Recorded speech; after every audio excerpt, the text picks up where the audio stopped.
Mjambo tena wapenzi wa Radio Savan TV mahali popote mnapopatikana, tuwajuze kwamba leo ni tarehe 19 mwezi wa 5 mwaka 2026. Kama vile kawaida, niliwajuza kwamba tutakuja kuwaonesha mateka ambao walikamatika kwenye mapigano ya leo ambayo ilikutanisha wazalendo wa Mvuma Parako tuko pia na Mvuma Parako FF ambayo inaongozewa na Mtayomba Stani James, ila tuwajulishe kama hii ni muungano wa wazalendo, yani coalition ambayo ilifanya hii kazi leo kwa asubuhi kuanzia saa 10 za alfajiri mpaka saa hii. Mapambano makali inaendelea kuripotiwa. Mmoja kati yao atashuhudia zaidi. Kijana, jambo. Jambo sana.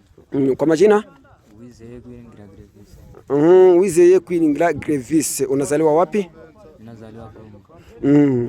Unakuwa unatumika jeshi gani? Wanatumika mchama ya M23. Kwa leo uko mikono ya wanani? Sasa niko mguvernema. Ulienda jikutana mikono ya wazalendo vipi?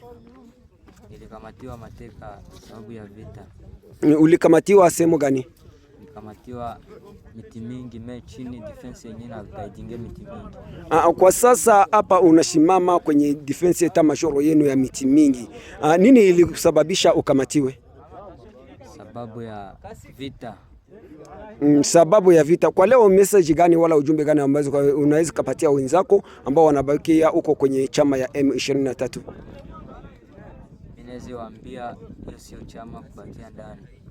Sababu ni kwanza ni chama ya wazalendo, ni chama mbaya. Lakini nimeona ni chama mzuri kabisa. Hiyo ndio ideology ambayo walikuwa walishawaweka ndani kama wazalendo ni chama mbaya. Lakini unaokutana na wazalendo ni wenzako wala wazalendo ni wageni? Wazalendo ni wenzangu. Ulikamatiwa na wazalendo wa Mvuma gani? Nikamatiwa na wazalendo wenyewe walikuwa pigana. Walikwambia ni wazalendo wanaongozewa na general gani? Walikuwa waniambia wanaongozewa na general Mtayomba. Mtayomba. Kwa sasa unaona vipi hali ya usalama yako inalindwaje? Hali ya usalama ni mzuri kabisa. Kwa hiyo unaweza ambia wenzako nini? Waendeleshe kubaki huko wala wajitoshe warudie mikono ya wazalendo wala ya government? Huko sio fasi ya kuenda. Huko sio fasi ya kuenda kabisa. Wanaweza wakarudia mikono ya guvernema.